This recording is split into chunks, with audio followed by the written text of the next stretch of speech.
Chapitre 5. Les conjureurs d'esprits. Il y avait, dans ce moment-là, deux nouvelles qui faisaient grand bruit dans le domaine de Rosenberg. La première, c'était le départ du baron, Wilbold de Eisenfeld. La seconde, c'était l'arrivée du chevalier Thorald. Le chevalier Thorald était un beau jeune homme de 21 à 22 ans, qui avait déjà, quoique bien jeune encore, comme on le voit, parcouru les principales cours d'Europe, où il avait acquis une grande réputation de courage et de courtoisie. En effet, c'était un cavalier des plus accomplis, et l'on racontait sur son éducation des choses merveilleuses. On disait que, tout enfant, il avait été confié au roi des nains, qui lui-même, étant un prince très savant en toutes choses, avait juré d'en faire un seigneur accompli. Il lui avait donc appris à lire les manuscrits les plus anciens, à parler toutes les langues vivantes et même les langues mortes, à peindre, à jouer du luth, à chanter, à monter à cheval, à faire des armes et à jouter. Puis, lorsqu'il eut atteint l'âge de 18 ans et que le roi son tuteur le vit arriver au point de perfection en toutes choses auquel il avait désiré l'amener, il lui avait donné le fameux cheval bucéphale qui ne se lassait jamais, la fameuse lance du chevalier Astolphe qui renversait de leurs arçons tous ceux qu'elle touchait avec sa pointe de diamant, et enfin la fameuse épée Durandal qui brisait comme verre les armures les plus fortes et les mieux conditionnées. Enfin, à ces présents déjà fort précieux, il avait ajouté un don plus recommandable encore. C'était celui d'une bourse dans laquelle il y avait toujours 25 écus d'or. On comprend le bruit que l'arrivée d'un si preux chevalier fit dans la contrée. Mais presque aussitôt après avoir traversé le village de Rosenberg, monté sur son bon cheval, armé de sa bonne lance et ceint de sa bonne épée, il avait disparu, et personne n'en avait plus entendu parler. Il va sans dire que ce mystère n'avait fait qu'augmenter dans les environs la curiosité qui s'attachait au chevalier. On disait bien qu'on l'avait vu le soir se balancer devant le château de Weisgave sur une barque qui, malgré le cours rapide du Rhin, se tenait immobile comme si elle eût été à l'ancre. On disait bien qu'on l'avait aperçu, un luth à la main sur la pointe d'un haut rocher qui s'élevait en face des fenêtres de Hilda et sur lequel jusque-là les faucons, les gerfaux et les aigles avaient seuls posé leurs serres. Mais tous ces récits n'étaient que de vagues rumeurs, et personne ne pouvait dire positivement avoir rencontré le chevalier Thorald depuis le jour où, armé de toutes pièces et monté sur son cheval, il avait traversé le village de Rosenberg. La main de feu, comme vous l'avez vu, avait donné au baron de Wilbold 7 jours pour se repentir. Mais celui-ci, toujours poussé par les mauvais conseils du chevalier Hans de Warburg, était bien résolu à ne point revenir sur ses pas et, pour s'affermir dans cette résolution, il avait décidé qu'il passerait les 3 derniers jours en fête et en orgie. Ce qui lui donnait d'ailleurs un prétexte, c'était la célébration du jour anniversaire de la naissance de sa fille, qui tombait justement le 8 de mai. Hilda était née dans le mois des roses. Au reste, le chevalier Hans avait un motif pour venir plus souvent qu'il ne l'avait jamais fait chez son ami le baron de Wilbold. Il était devenu fort amoureux de la belle Hilda, et quoiqu'il eût 45 ans au moins, c'est-à-dire 3 fois l'âge de la jeune fille, il ne s'ouvrit pas moins à son ami de ses projets d'alliance. Celui-ci n'avait ni accepté ni refusé l'offre du chevalier. Cependant, il lui avait laissé comprendre qu'il lui ferait plaisir en essayant de plaire à Hilda, ce qui ne serait probablement pas difficile à un brave, galant et spirituel chevalier comme lui. À partir de ce moment, le chevalier Hans avait donc redoublé de soins et d'attention pour la gracieuse dame de ses pensées, laquelle avait reçu toutes ses démonstrations d'amour avec sa retenue et sa modestie habituelles, et comme si elle ignorait complètement dans quel but les compliments de Hans lui étaient adressés. Le 5e jour après l'apparition de la main de feu était donc le jour anniversaire de la naissance de Hilda, et, selon les projets de passer les 3 jours suivants en fête, le baron Wilbold avait invité tous ses amis à un grand dîner, et comme on le pense bien, il n'avait pas oublié dans ses invitations son bon et inséparable compagnon, le chevalier Hans de Warburg. Les convives étaient réunis, on venait de passer dans la salle à manger, et chacun allait prendre à la table la place qui lui était destinée, lorsqu'on entendit le bruit du corps, et que le majordome annonça qu'un chevalier venait de se présenter à la porte du château de Eisenfeld, demandant l'hospitalité. « Pardieu, dit le baron, voilà un gaillard qui a bon nez. Allez lui dire qu'il est le bienvenu, et que nous l'attendons pour nous mettre à table. » 5 minutes après, le chevalier entra.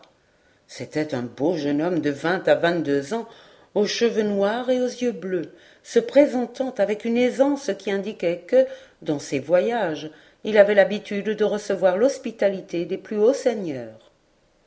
Sa haute mine frappa à l'instant même tous les convives, et le baron Vilbold, voyant à qui il avait affaire, voulut, comme à son hôte, lui offrir sa propre place.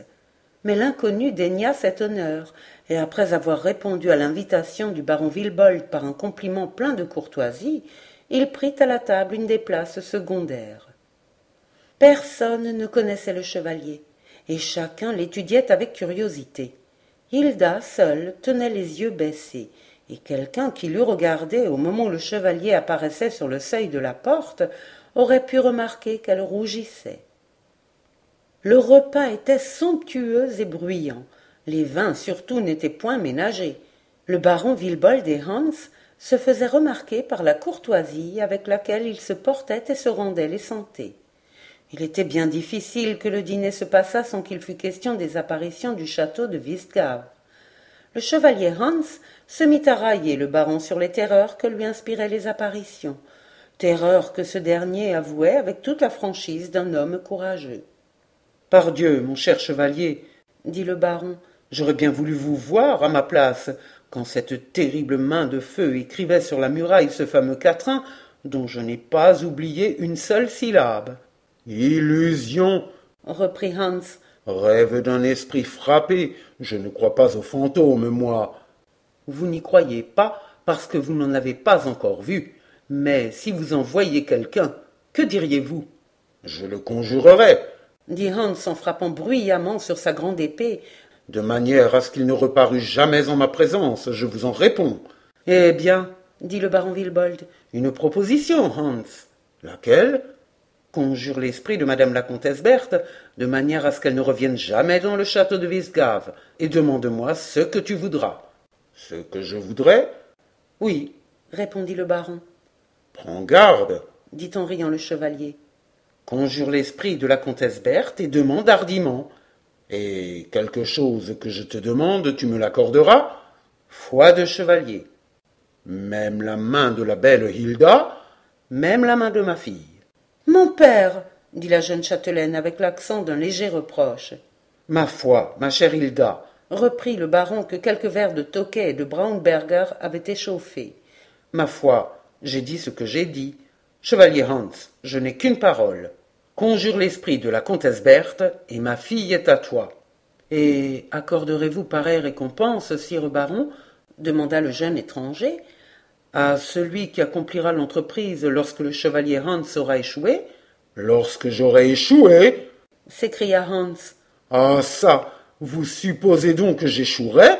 Je ne le suppose pas, chevalier, répondit l'inconnu avec un accent de voix si parfaitement doux qu'on eût dit que ces paroles sortaient de la bouche d'une femme. Vous en êtes sûr, voulez-vous dire alors? Corbleu, monsieur l'inconnu, dit le chevalier en grossissant sa voix. Savez-vous que c'est fort impertinent ce que vous me dites là? En tout cas, la question que j'adresse à messire Vilbold de Eisenfeld ne peut porter aucun préjudice à vos projets de mariage, seigneur chevalier, puisque ce n'est qu'après que vous aurez échoué qu'un autre se présentera. Et quel est cet autre qui se présentera pour accomplir une entreprise où le chevalier Hans aura échoué? Moi, dit l'inconnu. Mais, dit le baron, pour que j'acceptasse votre offre, toute courtoise qu'elle est, mon cher hôte, il faudrait d'abord que je susse qui vous êtes. Je suis le chevalier Thorald, dit le jeune homme. Le nom s'était répandu dans toute la contrée, d'une façon si avantageuse qu'à ce nom tous les convives se levèrent pour saluer celui qui venait de se faire connaître. Vilbold ne crut même pas pouvoir se dispenser de faire un compliment courtois au jeune homme. « Chevalier, dit-il, tout jeune que vous êtes, votre nom est déjà si avantageusement connu qu'une alliance avec vous serait un honneur pour les plus fières maisons. Mais je connais le chevalier Hans depuis 20 ans, tandis que j'ai l'honneur de vous voir pour la première fois. Je ne pourrais donc, en tout cas, accepter l'offre que vous me faites qu'en soumettant votre proposition à l'approbation de ma fille. Hilda rougit jusqu'au blanc des yeux. Je me suis toujours promis, dit Thorald, de ne prendre pour épouse qu'une femme dont j'aurais la certitude d'être aimé. Depuis que le chevalier s'était nommé, Hans gardait le plus profond silence. Eh bien, chevalier, dit le baron, puisque vous soumettez la chose à l'approbation de ma fille, et puisque vous laissez la priorité de l'épreuve à mon ami Hans, je ne vois pas pourquoi, sauf plus profond examen de votre famille, je ne vous donnerai pas même parole qu'à lui. Ma famille marche de pair avec les premières familles d'Allemagne, messire baron. Il y a même plus, ajouta le chevalier Thorald en souriant. Et je vais vous annoncer une nouvelle dont vous ne vous doutez pas. C'est que nous sommes quelque peu parents. Nous, parents? S'écria Wilbold avec étonnement. Oui, messire, répondit Thorald, et nous éclaircirons tout cela plus tard. Pour le moment, il n'est question que d'une chose, c'est de conjurer l'esprit de la comtesse Berthe. Oui, reprit Wilbold. J'avoue que c'est l'affaire que je suis le plus pressé de voir terminée. Eh bien, dit Thorald, que le chevalier Hans tente l'épreuve cette nuit, et moi, je la tenterai la nuit prochaine. Parbleu, dit Wilbold, voilà ce qui s'appelle parler, et j'aime qu'on mène les affaires avec cette rondeur. Chevalier Thorald, vous êtes un brave jeune homme, touchez-la. Et Wilbold tendit au chevalier une main que celui-ci serra en s'inclinant. Hans gardait toujours le plus morne silence. Wilbold se retourna de son côté et vit avec étonnement qu'il était très pâle. « Eh bien, camarade Hans, lui dit-il, voilà une proposition faite pour te plaire, et puisque tout à l'heure tu avais tant de hâte à te trouver en face des esprits, tu dois remercier le chevalier Thorald qui t'offre l'occasion de les voir cette nuit même. »« Oui, certainement, dit le chevalier. Certainement. Mais ce sera inutile, et j'aurai perdu mon temps, les esprits ne viendront pas. »« Vous vous trompez, chevalier Hans, répondit Thorald du ton d'un homme qui est sûr de son fait. Ils viendront. » Hans devint livide. Après cela, dit Thorald, si vous voulez me céder votre tour, chevalier Hans, j'accepterai avec reconnaissance, et j'essuierai le premier feu des fantômes. Peut-être seront-ils moins terribles à une seconde épreuve qu'à une première. Ma foi, chevalier, dit Hans, passer le premier ou le second, cela m'est absolument égal. Et si vous tenez à passer le premier, non pas, dit Wilbold, je maintiens les choses comme il a été convenu. Gardez vos rangs, messieurs. Hans ce soir, le chevalier Thorald demain, et ainsi donc. Il remplit son verre et le leva. À la santé des conjureurs d'esprit, dit-il. Chacun fit raison au baron, mais celui-ci s'aperçut, à son grand étonnement, que la main du chevalier Hans tremblait en portant son verre à sa bouche. C'est bien, dit Wilbold. Après le dîner, nous partirons.